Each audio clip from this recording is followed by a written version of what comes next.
Greetings from Snake Mountain Boatworks on Thursday, January 9, 2025. An exciting day for Snake Mountain Boatworks. My 1936 21.5-foot Horace E. Dodge Boat and Plane Corporation Multiple V Model 402 Lapstrake Special Utility is now in the shop. I finally got a turn, and I would like to take this opportunity to do a walk around, introduce her to you. I've never seen one of these before. Maybe you have. She is a lapstrake. What? A Dodge lapstrake? Well, she's unlike any other lapstrake, as you will see shortly. She has strakes, except they're very unusual. They are planks, 5/8 of an inch thick planks on both the exposed lower edge and the hidden upper edge. And as a result, the hull presents herself in an incredibly interesting way. I can't wait to begin introducing her to you, which we will do shortly. We've begun taking her apart, getting her ready to be stripped. The multiple V refers to her bottom. It is also lapstrake, using the same kinds of planks, except they are set as a V. Horace Dodge was a very unusual character, but he was also quite a shipwright and designer. And he designed this boat to be stable on the water and fast. She is powered by her original 1936 Chrysler Crown M2 S-Type.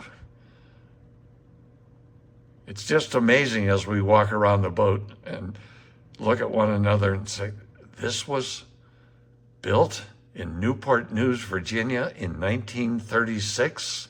So let's figure that out. That's 64, 84, 88 years old she is. She's incredibly original, and as you will see, she is in eminently good shape. So let's shut this down and take a walk and introduce her to you.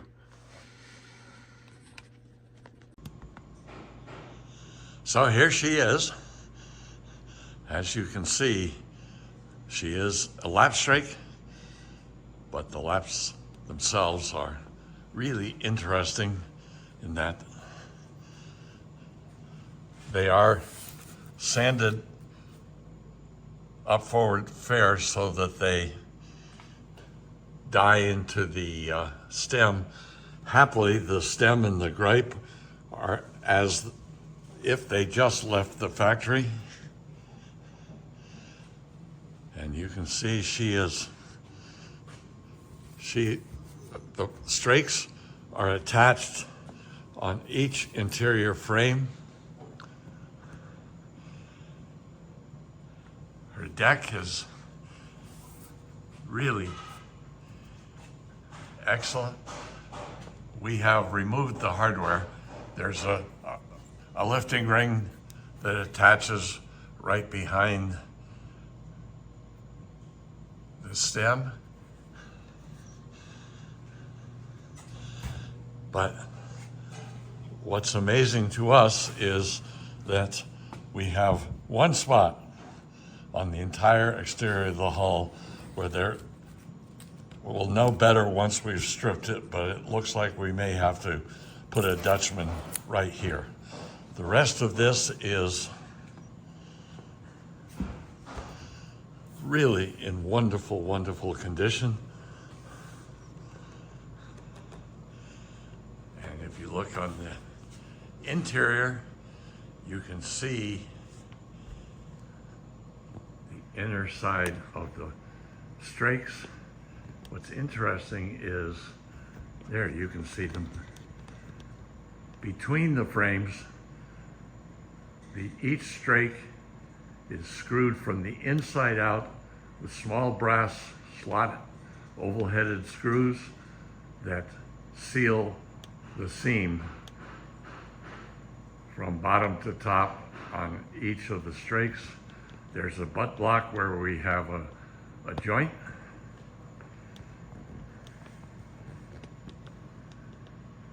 And we'll take a look at the inside in a minute. But there's really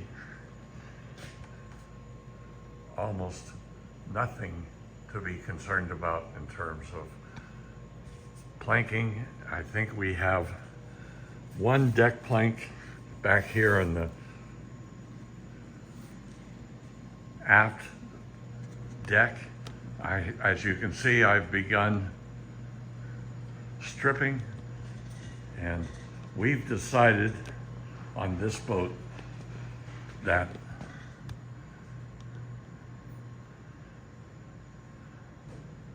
we will strip her first with heat using my infrared heat gun and the scraper. And I have begun on the port side, and we'll continue that today. What's nice about the infrared is, in addition to softening and basically rolling off the varnish, it bleeds the stain out pretty well. I'll come back here with a stripper and steel wool scrubbing pads to remove the rest. We have a little bit of work to do right here. It's not rotted, but you can see somebody committed the sin of trying to force 5200 into this butt seam. We will make that go away. One thing that puzzles me is that we've got a seam here, a butt seam between two planks. Then we jump up one, and there's another one here. Those are pretty close together, and we come up a little higher, and we've got another one here. So we'll be doing some work on each of these butt seams. Our plan is to work on 2 strakes at a time and back out all of the fasteners inside and out so that we can open this seam up, because there are a couple places where you stand up on the bilge from the inside, and you can see where some of these seams have opened up. So we will open each one, clean it out, and then refasten it with using mahogany Thixo Flex to secure the seam, to seal it. But we have to strip it all first before we can do that.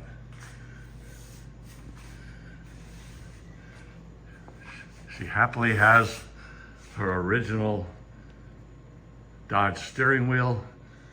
The little tab on the throttle is broken away, but we can reassemble that and cast a new throttle pin, and once we're finished, it will look like new. But she is really in fine shape. On the bottom, Let's see if I can get down here. I want to show you the V shape of these strakes. They're also done the same way, except that this is a double planked bottom. So once we have her flipped over and stripped the bare wood, we'll see what we have in front of us, but we may release at least some of the exterior strakes so that we can clean out between the two bottom layers and put that back together in an absolutely watertight manner. And if we move this ladder over,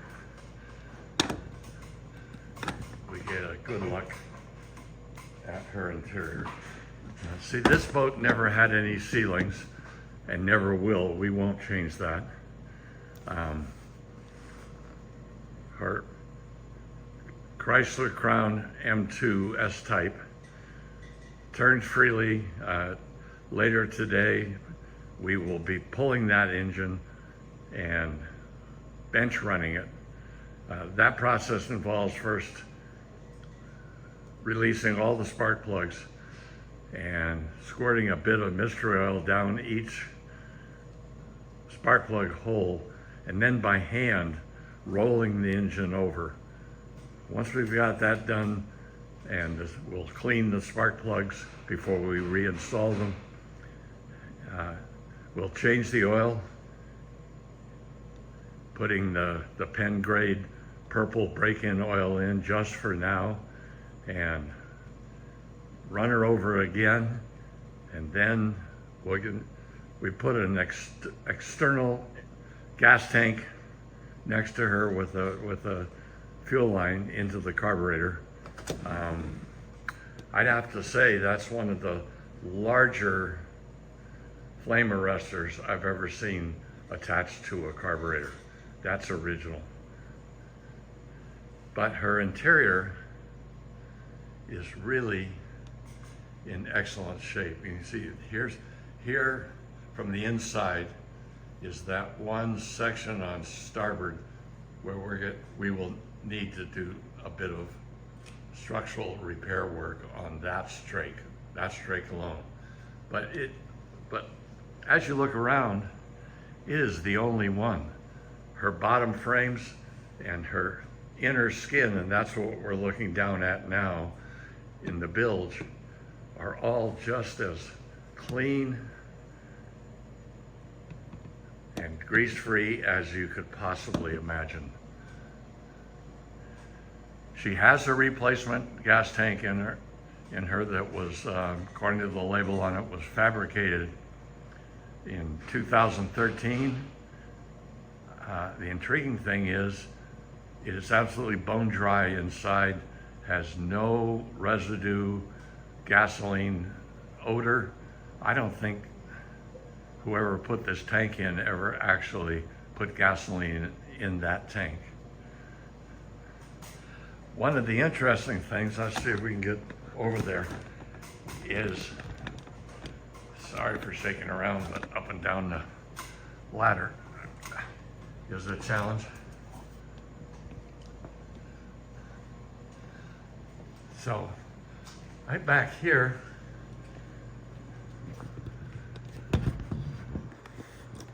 we'll take a look at her stuffing box. And notice that the stuffing box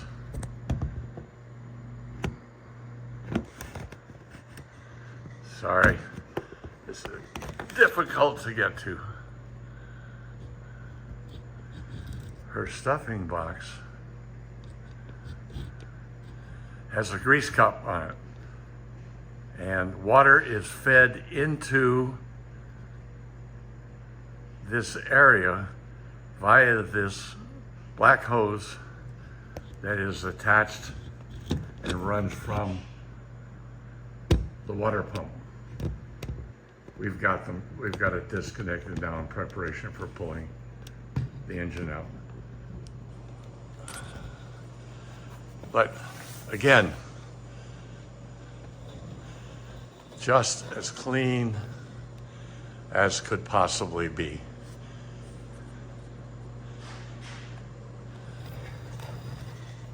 Just don't see any of the typical issues,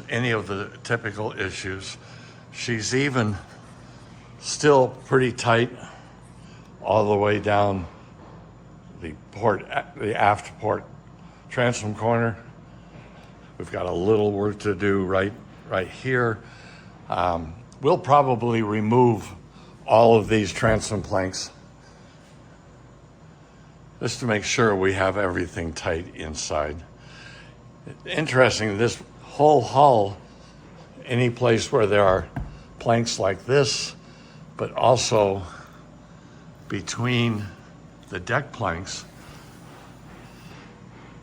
it is constructed with tongue and groove methodology. They're not just butt to butt laid together.